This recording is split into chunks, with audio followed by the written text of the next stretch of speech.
Welcome to Robot Unicorn, hosted by my parents, Jess and Scott. I hope you enjoyed the episode.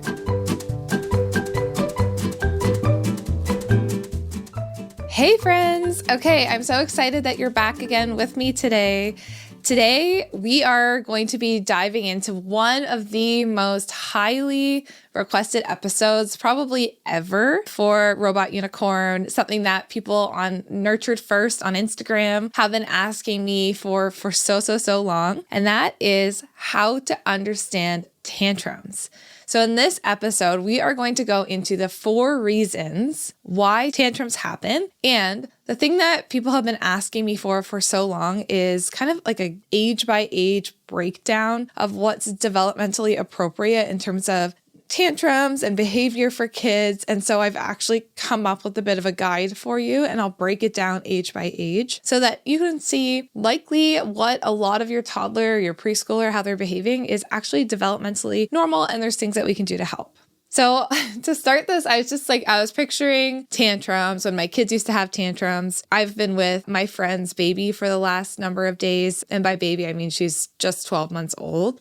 And she's been having little tantrums over things like she wants to pull my glasses off my face and eat them, right? And she's so mad when I say, no, hun, like you can't take my glasses off my face. And she goes, ah, and throws her head back and starts crying because she can't get what she wants. I've seen toddlers have tantrums about things like the bath being too wet, trees being too green. Like, I don't want it to be green. I want it to be blue. Milk being too milky, eggs being too goopy. You know the tantrums. Kids can pretty much cry and start losing control of their bodies and their minds over any little thing. And that's why tantrums are so confusing to us as adults, because we have, hopefully, developed brains that can think logically, reasonably, can kind of have a perspective on a situation, but our toddlers don't have that yet. So everything feels like a big deal. And Scott and I have shared this story on the podcast before, but when our oldest started having tantrums, Scott really struggled with this. So he grew up in a home where kids who had tantrums or pushed back or had kind of big behaviors like this were often seen as bad. And when he would have a big meltdown, he would get in trouble. So one day when our oldest, probably around 18 months, we were on a drive and she had just started to kind of have these tantrums. And Scott started asking me what we could do to help her have less tantrums. He knew he didn't want to punish her. Like that was already off the table because he didn't like being punished as a kid. And he had already decided like, we're never spanking our kids. That's not something I want to do. But he kind of was wondering, well, then what's left? If we're not punishing her for tantrums and we're allowing her to have her feelings, well, then how is she ever going to learn how to behave and not, maybe act rude or have these emotions that don't really make sense, right? And he's very logical. And so my husband was just trying to understand what do we actually do to help our child with tantrums. So as we drove, I started to explain to him the science behind toddler tantrums. So I explained to him how tantrums are important, and they're important because our kids, well, first off, let's just think about their brain. Kids are born with all of these emotions, so a very emotional brain, but they are not born with the brakes. And basically what that means is they are not born with the tools to understand the emotions that they're feeling, to slow down the emotions that they're feeling, or to make sense of a bigger picture of why this is happening and why maybe the trees being green isn't something that's worth having an hour-long meltdown about, right? And our kids also don't have the language. They don't have the ability always to express to us what's truly going on, right? They don't have that perspective. So it might be something, and this is what I was explaining to Scott, it might be something like our daughter is melting down over the grass being green, but in reality, we haven't seen the whole day that's leading up to this moment. It could have been that she woke up and we rushed her and we didn't spend any time with her, and then we got out the door, and then she had a super busy day at daycare and we didn't see it, but she stubbed her toe and she didn't know where to turn, and she didn't nap very well, and it was busy and it was loud, and someone threw a toy that hit her, and then we pick her up and now we're rushing to get home and we're rushing to make dinner, and then we're like, oh, you know what, we should go outside. We should go outside before it's bedtime. And we get outside and we take her to the park, and she looks at the grass and it's just not quite the color she wants, and she finally releases this pent up emotion that's been bottled up all day long. And we're asking ourselves, why is she crying about the grass being green? When in reality, we need to be the ones to look at this bigger picture and see it's not about the grass. It's about holding in these emotions all day, not having the language to say to us yet at, let's say, 18 months or 2 years old, it's been a tricky day, or yeah, a friend threw a toy at me today, or wow, I could really actually just use some quiet time and a break. They don't know how to say this yet. So the only way they know how to communicate is through releasing these emotions from their body, and they can't control it and they can't think logically. So I'm explaining this to my husband, and it's like light bulbs are going off for him. Our toddlers are not bad. They are not trying to manipulate us. They're not trying to be bratty. They're not trying to be like the terrible twos. They genuinely just have all of these feelings, no tools to slow them down. They need our guidance and our help. So as Scott and I were talking, and over the years, this was about 8 years ago now, I've really narrowed it down to 4 main reasons why these tantrums happen. And so I wanted to go over them with you today, just in case you're like, yeah, but holding the big feelings all day, that doesn't make sense for my child's tantrums in this moment. There's a few different reasons why they happen. So let's break down the 4 reasons and talk about specific ways to help your child for each reason. When I'm talking about tantrum, I'm talking about big moments of dysregulation. They're crying, they can't control their body, maybe they're like flailing or kicking, you can't reason with them, and they might be yelling at you. You know those moments. They can also be called other things like meltdowns or crying, but that is what I'm talking about, kind of those moments of dysregulation when your child's brain is like no longer able to communicate with you and we've kind of lost them. So to understand the first reason, which is their brain isn't fully developed, we need to consider their development and look into our child's brain. So to keep it simple, I'm just going to explain a toddler's brain to you in 2 ways. So first we have the logical brain. So this is the prefrontal cortex, the front of your child's brain. And we also have their emotional brain. This is called their amygdala. So the logical brain, or the prefrontal cortex, is responsible for logical thinking. It's responsible for emotional regulation. The children need to be able to think logically to regulate their emotions, right? That makes sense. It's the same for us. We have to be able to think logically and understand why we're feeling a certain way and how that makes sense, and validate our own feelings, and then think about something that we can do with that feeling inside of our body in order even for us as adults to regulate our emotions. But if you are a child, you are born with this emotional brain already being active, this amygdala, but you are not born with the logical brain, the prefrontal cortex, which is responsible for reasoning, critical thinking, self-regulation. That part is still developing. It's still under construction. Their brains are wired to have big emotional responses without having logic or reasoning or the ability to self-regulate. So when we expect that a toddler is able to regulate their own emotions, we are actually putting an unrealistic expectation on them, because their brain doesn't have the ability yet to do this. This is something that develops over time. So we start to see it develop a little more at 3, a little more at 4. And then around ages 5 to 7, we do see a bigger developmental leap where they are able to start to regulate these emotions more on their own. Now, here's another caveat, is that our children will only learn to kind of develop that logical thinking, emotional regulation, like those skills, through repeated exposures to watching us and to having us kind of be that calm and to show them what it's like to think logically, to act reasonably, and to regulate our emotions. So they need to have that trusted caregiver that can show them that, and that can be basically acting as their logical brain for them until they can do it themselves. So that's why in those early years, 0 to 5, our job as a parent is really to co-regulate with them. And what that means is we are their calm, we act as their logical brain, we act as their reasonable brain, and we model to them what this looks like until they can do it for themselves. Now, as we do that, as we model to them and as we kind of coach them through logical thinking and self-regulation around the ages 5 plus, this prefrontal cortex, that part of their brain that's responsible for all those things, grows and expands, and eventually they can reach the ability to regulate their own emotions, and they'll model what they've seen you do. Okay, so that is really the critical piece that I know when I taught this to Scott, it was like light bulbs, this all makes so much sense. How does it make sense to punish a toddler, to get angry at them, or to see them as bad for a skill that they actually don't have yet? And if I know that my job is basically to act the way that I want my toddler to eventually act, that tells me exactly what I need to do during a tantrum. So if I eventually want my child to tell me, yeah, I had a hard day, or yeah, I'm tired, or I need a break, or I'm really sad right now, I need to give them those words. Say something like, man, it seems like you're having a really hard time right now.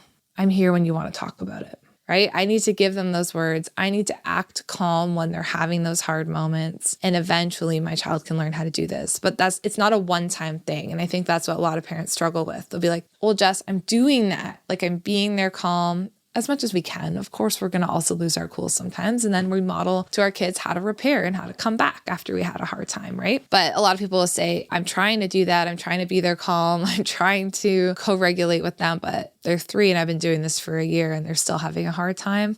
Sometimes that is the case. Like, it takes many, many repeated exposures and time in order for our children to learn how to regulate their emotions. Okay. And boundaries are important here as well. We can talk about that a bit later. So now I kind of want to break down for you in terms of what's developmentally appropriate and go through different ages and what you might see from an appropriate developmental lens. Okay. So we'll start at age 1. So 1 to 2 years old. Common behaviors that are typical would be expressing frustration when their demands aren't met, tantrums when others interfere with activities, being possessive over their own items, emotional outbursts when they're unable to articulate what they want or what they need. Because remember, they don't have the words yet to express, so behavior is the only way they can communicate. Asserting independence, refusing to cooperate. Yes, this is a typical behavior. And having some tantrums when they're tired, overwhelmed, or frustrated. So if your 1 to 2-year-old has any of these, just know that they fall within that normal developmental range. Now, ages 2 to 3. We will often see between 2 to 3 frequently testing limits, saying no often, asserting independence, so trying to be in control, sometimes using physical aggression when they get really angry to communicate how mad they are, being impatient, having difficulty taking turns, and difficulty waiting. Now, around the ages of 4, so like maybe 3.5 to 4, we'll often see things like wanting to do things independently, like I do it myself. Tantrums when things don't go their way. Testing boundaries. So it's important for you to have your boundaries, but testing them. Being inflexible or getting upset when a routine changes. Pushing back verbally. And having a hard time coping with frustration. So that's around like 3.5 to 4. Now, as we move up to like 4.5 to 5, 6, and 7, we should be seeing an increase in the ability to control emotions. Sometimes able to talk themselves through problem solving, generally being more cooperative with their caregivers, increased frustration tolerance, as long as we've allowed them to be frustrated in their earlier years, generally able to participate in group activities and turn taking, starting to understand the link between cause and effect. So for example, if I do this, my sibling's going to be mad, so I'm not going to do this. Able to control their emotions a little bit better. Still having some mood swings, some tantrums, that's normal. It's not just going to all go away. And remember, our kids are little humans. Even I sometimes have big mood swings, or I get really grumpy about something and then I realize I was actually hungry or tired or whatever it was, right? Getting easily disappointed and frustrated with themselves is common in 5 to 7. Still having sometimes a difficult time seeing another person's perspective.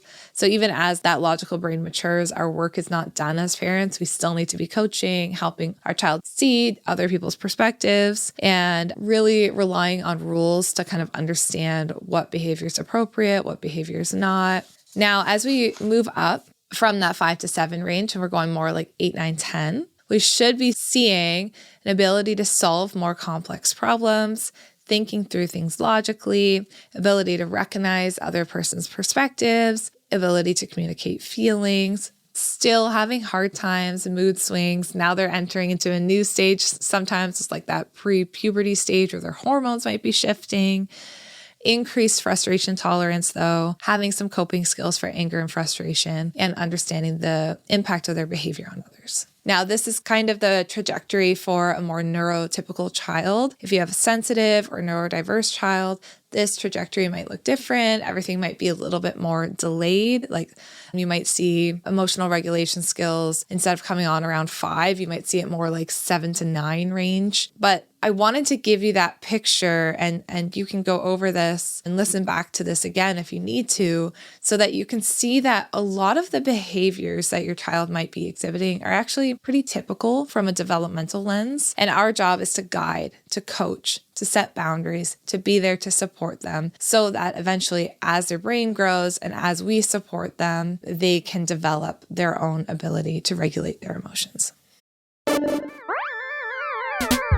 Hey friends, so at pickup last week, our daughter asked Scott a truly kind of tricky question in front of her younger siblings. Scott was telling me that when he heard a question like this, he used to panic, but this time he had a plan. And he said to our daughter, "Thank you for asking. Let's talk tonight when we've got privacy." And that's a line that he learned straight from our new body safety and consent course at Nurture First. So this new body safety and consent course is taught by me. So Jess, if you listen to this podcast, you know me. I'm a child therapist and a mom of 3, and I have taught body safety and consent education for years. This course takes all my years of experience teaching this education and gives you calm, age-appropriate language for body parts, consent, and boundaries. You'll learn how to teach your kids that no means no. You'll learn how to teach them to read facial cues. You'll talk about safe and unsafe touch, and you'll even teach them about their uh-oh feeling. There's guidance inside this course for the real life stuff, like tickling that goes too far, and even the difference between a secret and a surprise. We made this course at Nurture First because research shows that body safety education helps kids speak up sooner, and we want that for our family, for Scott and I, but also for you. So check the course out at nurturedfirst.com/bodysafety, and to save 10%, use the code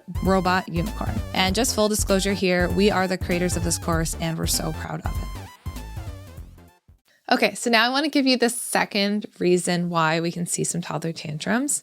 And this reason I'm going to call is like they're craving leadership. And so yes, from a developmental perspective, we are expecting to see toddler tantrums. That makes sense. We understand that now. And if a toddler has inconsistent boundaries, inconsistent rules, inconsistent expectations on them, they are going to push back. They are going to have bigger tantrums because they want to see where that line is, and they want to know if they can trust what it is that you're saying. So let me give you an example. And this is just really from a behavior perspective. So let's say you say to your child, you have 10 more minutes to watch TV. When that 10 minutes is up, you're like, okay, time to turn off the TV. And they start having a very typical toddler tantrum because they're not getting the thing that they want. Okay, that makes sense from a developmental perspective. And your role as the parent is then to say, okay, I'm going to turn the TV off for you, and then help them with that feeling. They're allowed to have that difficult feeling. We don't have to fix it, right? And say, yeah, I get it. It's so hard to not get what you want. It's so hard when I turn the TV off. I hear you.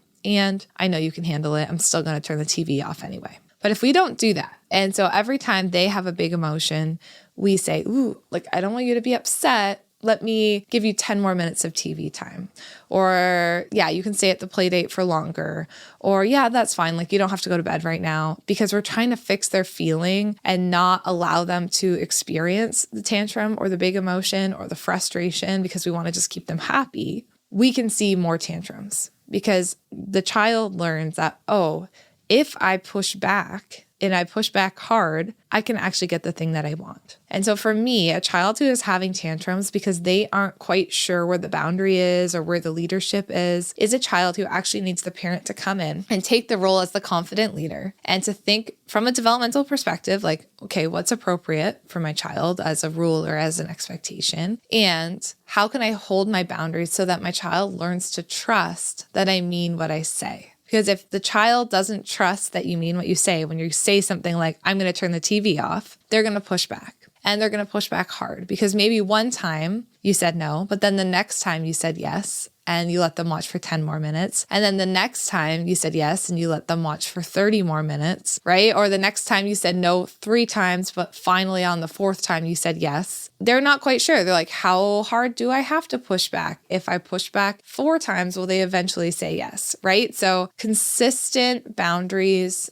expectations, structure, and routines will also help decrease tantrums in your home because your child knows what to expect. They know what the routines are, and they know that they can trust that you mean what you say.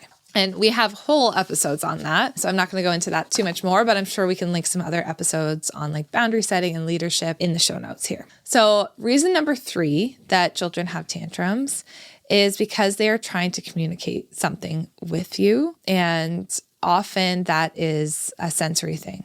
So they're tired, they're hungry, or they're overstimulated. So as I was explaining tantrums to my husband, we're thinking about like the most common times when they actually have tantrums. And it's typically on days that are super busy, when they're really hungry, or when they are overstimulated. Like there's been too many lights and sounds and sensory stimulation. And I'll be honest, even as an adult, that's the times when I have the most like tantrums, quote unquote, myself as well. So tantrums when tired, that's typical when we're tired, right?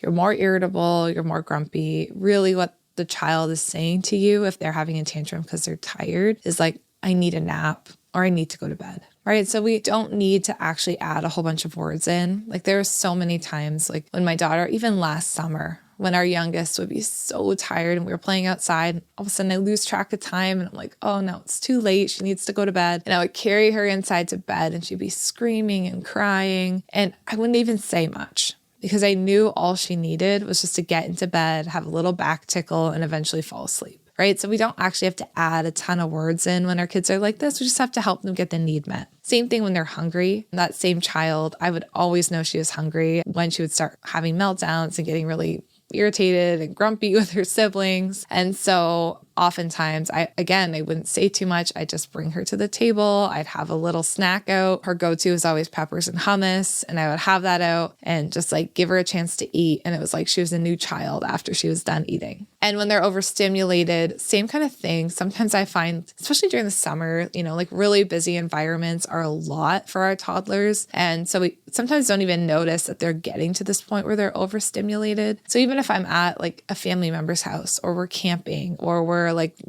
somewhere where a lot of people are, I'll find like a quiet, cool, even sometimes like a darkish place, like a room in the house or the camper if we're camping. I know not everyone goes camping, or their bedroom if we're at home, somewhere that's quiet and calm where we can just be for even like 10 to 20 minutes just to reset. That can really help during those tantrums. Forcing them to stay in the really busy location doesn't really help them and doesn't really set them up either, because even as an adult, for us, that's what we would want to do if we were starting to feel overstimulated and overwhelmed, right? We would know that we need to just excuse ourselves for a little bit, take some time to calm ourselves down, and then re-enter the situation. So that's exactly what we want to teach to our kids. Now, again, a note for our highly sensitive and neurodivergent children. These kids feel tired, hungry, and overstimulated at a level that's even higher than our neurotypical kids. And so you might see even more intensity in these meltdowns. And that's where it's even more important to focus less on like telling them like, stop, like don't act like this, and focus more on what is actually happening underneath this tantrum and how can I help them get this need met. That's going to be what helps them move through it. And then outside of the moment, you can maybe do some talking with them to help them understand and identify when they're feeling that way, what they can do to help themselves. Finally, the last reason a toddler will have tantrums, and again, like how have I not already said this yet in this episode? You might be surprised, is the relationship, right? A toddler needs to feel like, in a toddler, preschooler, school-age child, adult child needs to feel like they're in a connected relationship with their caregiver. So if things in the home are tense, if you and your partner are fighting a lot, if you are getting constantly frustrated with your toddler's behavior, if you are super stressed at work, oh my goodness, I remember the days I was the most stressed at work and I would come home and I'd have 3 little kids and I'd be so stressed that it was hard for me to regulate myself. Those, of course, were the nights when they were the most dysregulated. because they could sense my dysregulation. And I've said this many times on the podcast, but the home can only be as regulated kind of as a whole as the most dysregulated parent. So when one of the parents or whoever like lives in the house, the most dysregulated adult kind of sets the tone for the house. So sometimes our child has so many tantrums because their body is so alarmed because of your dysregulation, and they just want you to be okay, and they want to feel connected to you, and they want to feel close to you, and they don't know how else to communicate that, and they don't know how to say, like, my world feels upside down when you are yelling and stressed out and can't look at me and can't give me the time of day. But all they know is that they want to frantically be close to you. So they will have more tantrums, they'll have more meltdowns, they'll have more difficult behaviors because it's the only thing their body knows how to do to get your attention and get your connection and get you close to them. So from a developmental perspective, that one also makes sense because they don't have the words yet to communicate with you how it feels. But as parents, it's really important for us to be mindful of that, because it can be easy to blame the kids when they're really dysregulated, but not look inward and be like, oh, maybe I'm dysregulated and I'm setting the tone for the house right now because I'm so stressed out or burnt out or having such a hard time. And this is never about blaming the parents because, oh my goodness, we can't ever be the calm, peaceful parent every moment of the day. It's not possible. I know I'm not. And like I mentioned, the times when I've been most stressed out, I've noticed that impact on my family. And sometimes it takes a while to be able to cope with my own stress to a point where it's not impacting my own family. But if that's you and you think, man, you're right, Jess. Like, I've been so stressed out and it's making me see my kids from the perspective of like they're being bratty, they're being bad, and not that they're good kids who really are having a hard time and just want to be close to me. Sometimes that can be a good sign that like we need some help. Like maybe we need our own therapy. Maybe we need to talk to a friend. Maybe we need to think about like our own outlets for taking care of ourselves. Like, do we need to go to do some exercise in the home? Do we get outside? Are we eating properly? Are we sleeping at all? You know, kind of checking in with ourselves, because a child, in order to help them with the tantrums, they do need to feel connected to us and have that relationship with us. And when they feel our dysregulation, it makes them more dysregulated too. So I mean, there's so many more reasons I could get into for toddler tantrums, but those are the 4 I really wanted to highlight for you today. And I hope that if you have a toddler, this is enlightening. Your toddler's not bad. They are a good kid who sometimes has a hard time regulating their emotions because their brain isn't developed enough to do it on their own. They need your help. They need you to act as their logical brain until they can do it for themselves. And so the biggest takeaway I always want for everyone is like, we can get so caught up in like, what do I do? What do I say? How do I help my kids? But the reframe is really just act the way you hope your child will eventually act. That's all we really need to do. Say what you want your child to eventually say. So if you want them to say, man, I'm feeling really mad right now and I need a break, say that. It seems like you're feeling really mad right now and you need a break. And then help them get that break. That's all we need to do. It's actually quite simple. Be there for them, model the behavior that we want to see, and then give their little brains time to grow and develop. In next week's episode, we are going to talk about how to stay calm during toddler tantrums, and I'm going to give you some practical tools for that. So make sure you stick around for that episode. Please share this episode with a friend or anyone who you think might need some help understanding their toddler. I really appreciate your shares. I know Scott really appreciates them as well. And thank you for listening today. And I hope that the next time your toddler has a tantrum, you'll remember this episode and you'll remember how much they love you and just they need your help. We'll talk again next week. Hey friends, thank you so much for listening to today's episode. We are glad that you are here. If you enjoyed today's episode and found it interesting, we'd really appreciate it if you'd leave a rating and a review. Scott and I actually sit down together and read them all. A 5-star rating helps us share our podcast and get these important messages out there. Thank you so much for listening, and we can't wait to talk to you again next time.